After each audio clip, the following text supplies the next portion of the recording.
अस्सलाम वालेकुम प्यारे बच्चों। आज हम मिर्ज़ा असदुल्ला खान गालिब की पहली गज़ल जो है गज़ल नंबर 1 जो है जो आपके निसाब में है वही पढ़ने जा रहे हैं और ये है सफ़र नंबर 134। तो पहली गज़ल जो है वो है इब्न मरियम हुआ करे कोई मेरे दुख की दवा करे कोई। इब्न मरियम हुआ करे कोई मेरे दुख की दवा करे कोई। बुक रहा हूँ जुनूं में क्या क्या, बुक रहा हूँ जुनूं में क्या क्या कुछ, बुक रहा हूँ जुनूं में क्या क्या कुछ, कुछ न समझे खुदा करे कोई। न सुनोगर बुरा करे, न सुनोगर बुरा कहे कोई, न कहोगर बुरा करे कोई। रोक लो गर खता, रोक लो गर गलत चले कोई, रोक लो गर गलत चले कोई, बख्श दो गर खता करे कोई।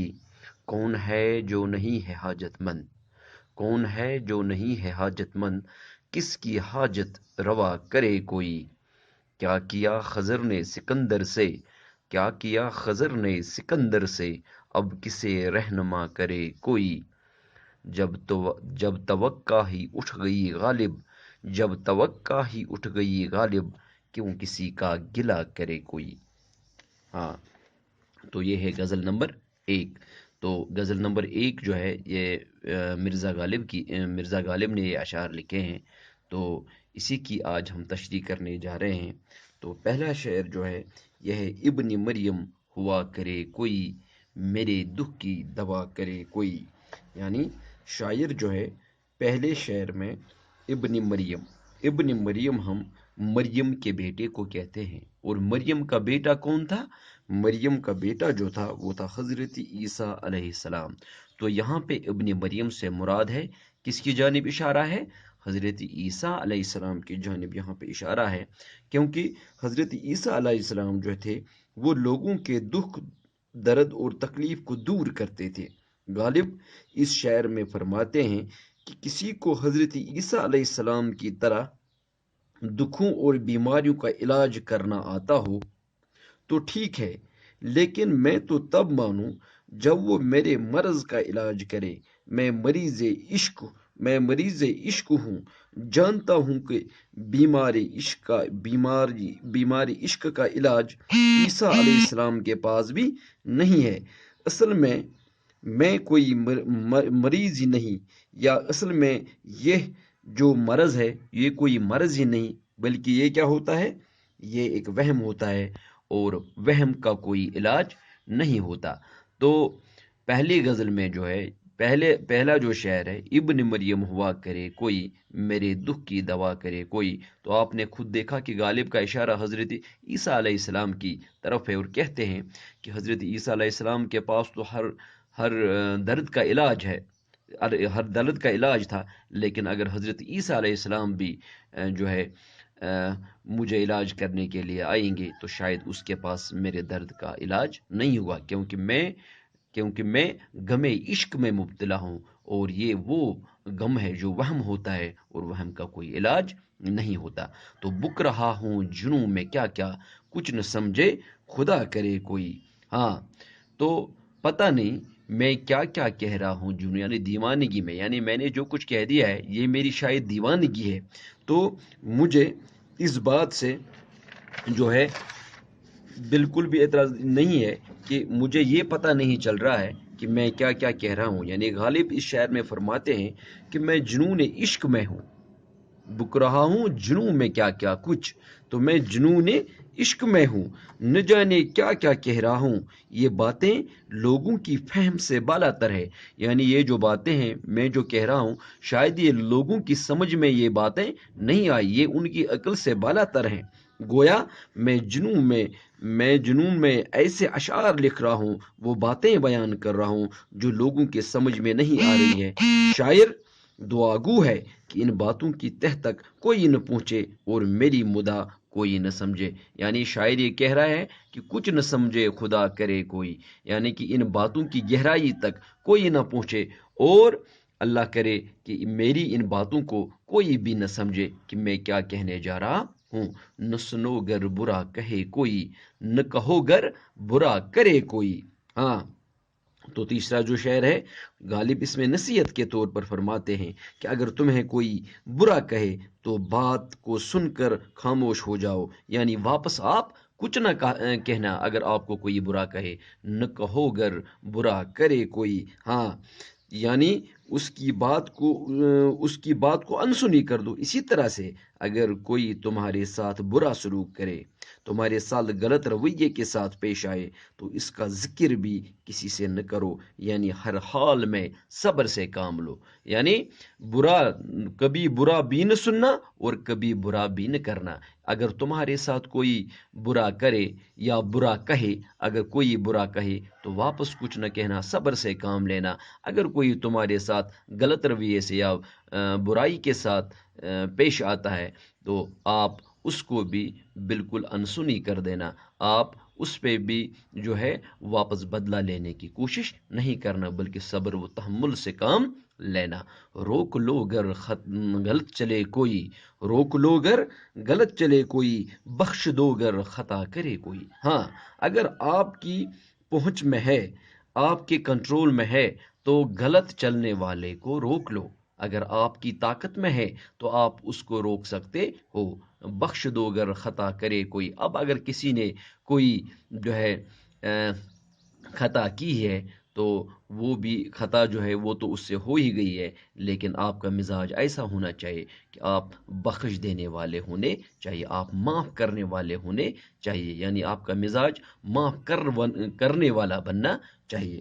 تو یہ جو ہے روک لو گر غلط چلے کوئی، بخش دو گر خطا کرے کوئی، تو اس میں شاعر جو ہے نصیحت کے انداز میں فرماتے ہیں کہ اگر کوئی غلط راستہ اختیار کرے تو تم پر لازم ہے کہ تم اس غلط راستے غلط کو روک سکتے ہو اور روک لو۔ اگر کسی سے کوئی خطا ہو جائے تو اس سے بخش دو، نہ کہ اس سے انتقام لو، کیونکہ بہتر انسان وہی ہوتا ہے جو بدلہ لینے کے بجائے بخش دے اور غلطی کرنے سے کسی کو روکے، یا تو پہلے ہی غلطی کرنے سے روکے، یا اگر اب کسی کو غلطی ہو چکی ہے تو اب اس کو معاف کر دینا چاہیے، اور یہی بہترین ایک انسان کا مزاج ہونا چاہیے، اور یہی سب سے بڑی انسانیت ہے۔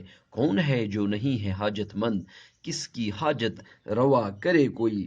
تو شاعر فرماتے ہیں اس میں، یعنی مرزا غالب فرماتے ہیں کہ اس دنیا میں ہر شخص حاجت مند ہے، لہذا کون کس کی حاجت پوری کر سکتا ہے۔